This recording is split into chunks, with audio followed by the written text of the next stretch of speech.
Selamat siang Kak. Perkenalkan nama saya Zaki Firmansyah dari kelas 10 kuliner 1. Kak, selamat siang. Siang Ibu, Selamat siang. saya Kaikul Umam dan Saya Pendidikan Indira. kita dari 10 kuliner 1. Perkenalkan nama saya Muhammad Chandrandi dari kelas 10 kuliner 1. Selamat siang, Kak. Saya Nadia Faira dari 10 Kuliner 1. Saya Pendidikan Indira dari 10 Kuliner 1. Perkenalkan, nama saya Anggun Auliasari dari kelas 11 Busana 2. Perkenalkan, nama saya Muhammad Rifaran, bisa dipanggil Farhan. Ya, oke Bang Baran. Oke, kenalin nama aku Syifa Aulia Wildaini dari XI atau 11 Boga 3. Nah, di sini kalau boleh tahu siapa yang nama kamu? Perkenalkan, saya Balkis Cantik Astara dari 10 Kuliner 3. Aku kurang tahu tuh, apa sih jejak karbon? Tahu. Menurut kakak, apa sih jejak karbon itu? Emisi yang dihasilkan oleh individu. Saya kebetulan tidak tahu jejak karbon. Oke. Bisa jelasin nggak? Jejak karbon itu kalau yang saya ketahui, dia gas emisi yang dihasilkan dari berbagai kegiatan manusia. Kalau dari rumah ke sekolah menggunakan kendaraan bermotor. Alasan mengapa kamu menggunakan kendaraan bermotor buat ke sekolah itu alasannya kenapa? Lebih memudahkan. Biasanya kan soal kalau pakai transportasi umum kita harus nunggu, terus lebih hemat juga karena tidak perlu mengeluarkan biaya. Aku tinggal ada ibu, ayah, adik sama aku, jadi berempat.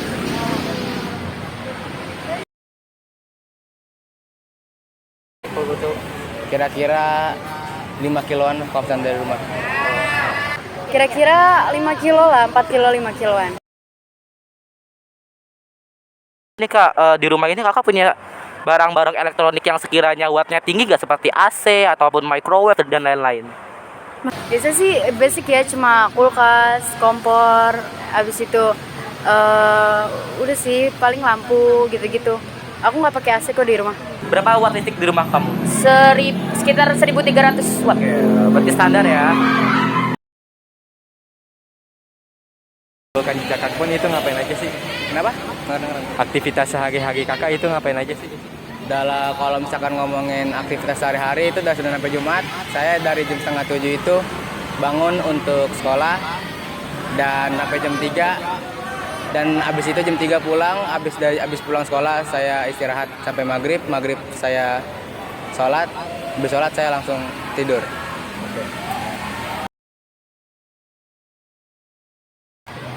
Makanan yang kakak sering konsumsi itu biasa apa ya? Biasanya sih kalau yang dari hewani itu telur. Ya, kalau dari Sayuran itu makan. ya makan. Oke, jadi kakak tahu nggak dampak jejak karbon itu apa aja? Dari yang saya pelajari mungkin ke kekeringan, terus berkurang sumber air yang bersih, terus perubahan produksi gitu-gitu. Polusi. Dampak jejak karbon itu mungkin banyak ke polusi ya. Kalau misalkan kita memperbanyak penggunaan jejak karbon, mungkin perbanyak polusi di dunia. Dampak tadi nih Kak, solusi yang bisa kakak berikan tuh apa?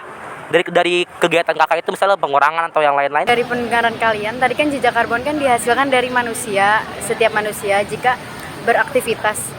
Nah, tadi bahas soal listrik kan, jadi bisa mengurangi konsistensi penggunaan listrik di rumah. Terus juga dari makanan, kita harus mengurangi juga. Jadi Makan sayur. ya, perbanyak makan sayur dan lain sebagainya. Oh, kalau untuk solusi mungkin kita lebih ke buang sampah tempatnya, itu juga termasuk mengurangi jejak karbon kan, karena itu pencemaran lingkungan, terus penggunaan kendaraan umum, terus habis penggunaan kendaraan umum, terus mengurangi makanan yang unggas-unggasan, mungkin lebih banyak makan sayur, terus mengurangi penggunaan botol plastik. Kan nggak? Ya, sepengetahuan itu jejak karbon itu kan sebuah zat yang memang yang istilahnya akan menimbulkan plus dan minus ya, dan itu juga ada sisi positif dan negatif buat kehidupan kita. Manusia memang tidak bisa lepas dari karbon itu sendiri. tetapi dari karbon yang berlebihan itu akan mengakibatkan dampak negatif. Ya salah satu misalkan ya, manusia itu kan tidak bisa lepas dari yang namanya kebutuhan sandang, pangan, dan papan. Kita butuh kebutuhan sandang, ya papan. Papan contohlah misalkan saya dalam sehari-hari saya mengkonsumsi makan ya nasi misalkan. Kalau dalam seminggu saya makan nasi dikalikan dengan keluarga saya yang ya lumayan cukup banyak, saya satu keluarga itu ada 6 orang, berarti kan bisa dikalkulasikan berapa karbon yang saya makan dan berapa pula karbon yang dikeluarkan oleh saya. Nah otomatis itu kan hanya berlaku dengan saya sendiri, bagaimana juga dengan orang-orang yang ada di sekitar kita.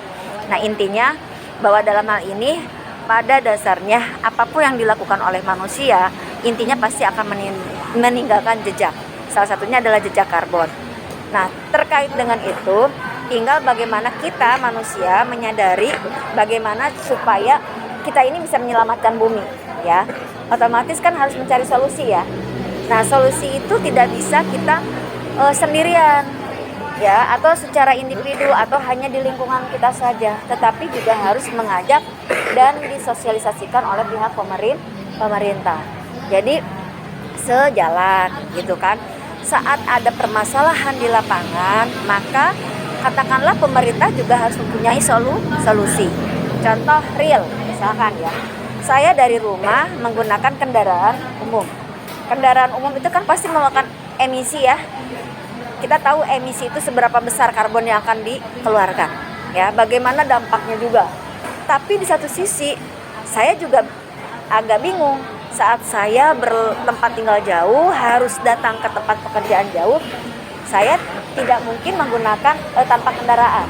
Pasti kan akan ketergantungan dong dengan kendaraan itu. Nah di sini dipastikanlah pemerintah harus mencari sebuah kebijakan. Fasilitas apa yang bisa memudahkan masyarakat untuk memenuhi tadi katakanlah kebutuhan sandang, pangan, dan papannya. Kalau misalkan ada pengganti kendaraan supaya tidak mengeluarkan emisi banyak, dari yang mungkin menggunakan bensin berubah menjadi listrik. Tapi kan sekarang untuk menggaungkan teknologi yang bermuatan listrik itu kan mohon maaf ya masih dalam nilai nominal yang mahal ya kan, tinggi. Contoh real misalkan nih, saat saya naik kendaraan transport ojek online, itu kan ada perbedaan ya antara kendaraan yang manual, katakanlah yang emisi biasa bensin, dengan yang ojeknya yang menggunakan listrik, harganya akan berbeda, cenderung mahalan yang listrik ya. Walaupun itu adalah solusi pemerintah, tapi kan hanya baru dinikmati oleh beberapa orang saja. Begitupun misalkan dengan kebutuhan yang lainnya ya kan, saat manusia dibutuhkan dengan penerangan kan menggunakan listrik. Nah cuman di sini harusnya ada sosialisasi secara gencar oleh pemerintah dan kesadaran dari masyarakat tentang perlunya memadamkan secara serentak dari pukul sekian sampai pukul sekian, sehingga bumi ini akan terselamatkan. Itu saja yang saya tahu. Oke, baik Ibu, terima kasih. Penjelasannya sangat bagus banget. Selanjutnya